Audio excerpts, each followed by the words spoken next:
سلام، مرحبا بكم. اليوم عندنا لي فيغين سيترون مع بسكوي. وصفة سهلة ورائعة كيجيو. هنايا شوفوا معنا الطريقة. هنايا عندنا 3 معالق ديال السكر كبار، نص لتر ديال الحليب، 2 معالق كبار ديال مايزينا مع هولالا، واحد الحامض. هنايا بسكوي، اي بسكوي نوع عندكم غادي نطحنوه.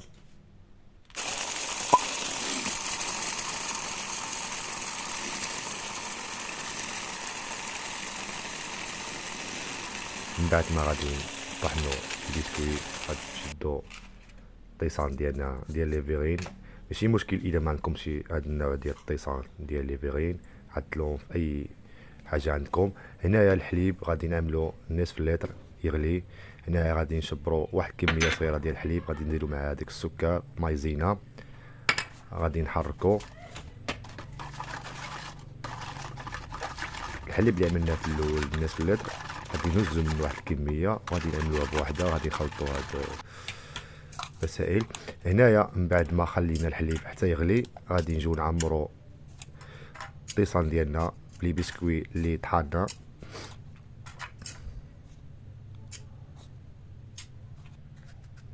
نعاوطوهم كيف ما كتشوفوا في الفيديو.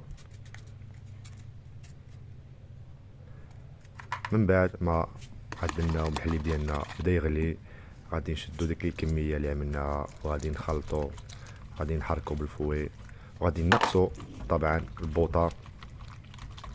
نقصوا الفوطه غير شويه، نحركو حتى يعقد ديك الخليط. هنايا من بعد زدنا السيترون. نسيت نقول لكم السيترون، يعني غنخليكم المقادير في اسفل الفيديو.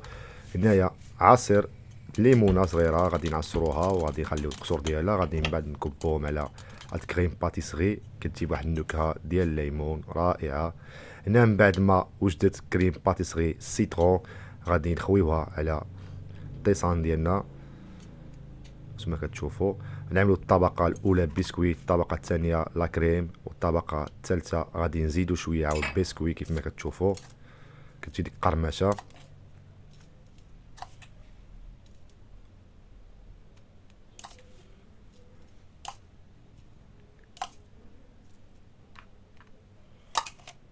بعد ما كملنا الطبقه ديال البسكوي غادي نزيدوا لا كريم ديالنا.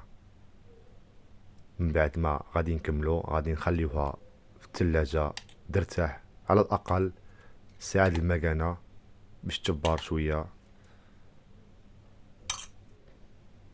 كيجيو بهاد الطريقه هادي. بعد ما كملناهم خليهم في الثلاجه على الاقل 45 دقيقه او ساعه. من بعد ما جبدنا لي فيغين ديالنا غادي نطلعو لا كريم فريش وغادي نزوقوهم بحال هاد الطريقه هادي، كيجيو واعرين بزاف. اذا ما عندكمش لا كريم فريش ماشي مشكل، زوقوها باي طريقه بغيتو. هانتوما كتشوفوا لي فيغين سيترو بسكوي ماريا كيجيو واعرين. نتمنوا تجربوا هاد الوصفه بسيطه كيف العاده، ونتمنوا تبارطاجيو الفيديو وتخليونا جيم. وشكرا.